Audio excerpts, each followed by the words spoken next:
किराए से इनकम करने वाले ध्यान दें, गलत इनकम दिखाकर नहीं बचा पाएंगे टैक्स। मकान से होने वाली कमाई बिजनेस इनकम नहीं। मोदी सरकार में वित्त मंत्री निर्मला सीतारमण ने मंगलवार को मोदी सरकार 3.0 का पहला आम बजट पेश किया। इसमें हर एक वर्ग के लिए कुछ न कुछ ऐलान किए गए, लेकिन इसमें सबसे महत्वपूर्ण किराए पर मकान देने वाले, फ्लैट देने वालों के लिए क्या कुछ नया हुआ है, आपको वो बताते हैं। किराए पर मकान और फ्लैट देने वाले मकान मालिकों के लिए बजट में नया नियम आया है, जिस पर उनको खास ध्यान देने की जरूरत है। मकान किराए पर चढ़ाकर कमाई करने वाले लोगों के लिए बजट में जरूरी प्रावधान ये है कि अब घर या फ्लैट को किराए पर चढ़ाकर होने वाली इनकम को इनकम टैक्स दाखिल करते समय हाउसिंग प्रॉपर्टी से होने वाली इनकम के रूप में घोषित करना होगा। अब इसे बिजनेस इनकम के रूप में नहीं दिखाया जाएगा।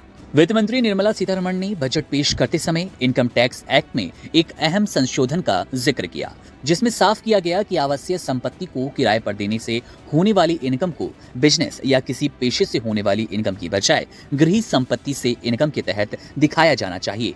वर्तमान में टैक्स पेयर्स किराए के मकान से होने वाली इनकम को कम दिखाने के लिए गलत तरीके से व्यवसाय या पेशे से मिलने वाले फायदे के रूप में दिखा देते हैं।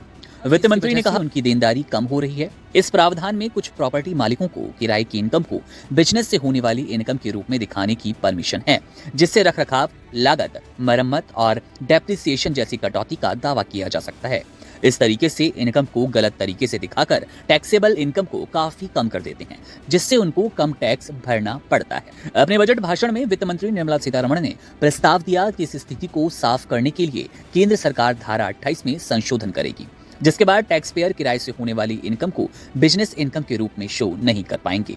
बिजनेस या पेशा और गृह संपत्ति इनकम मद के तहत देय होगी। इस नए नियम से इस तरह के लोगों की टैक्स देनदारी बढ़ने की संभावना है। वित्त मंत्री ने कहा कि ये संशोधन अगले वित्त वर्ष 1 अप्रैल 2025 से प्रभावी होगा।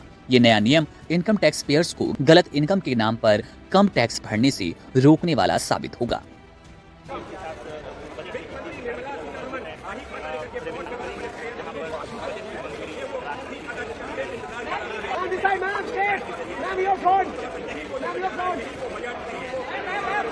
Ma'am.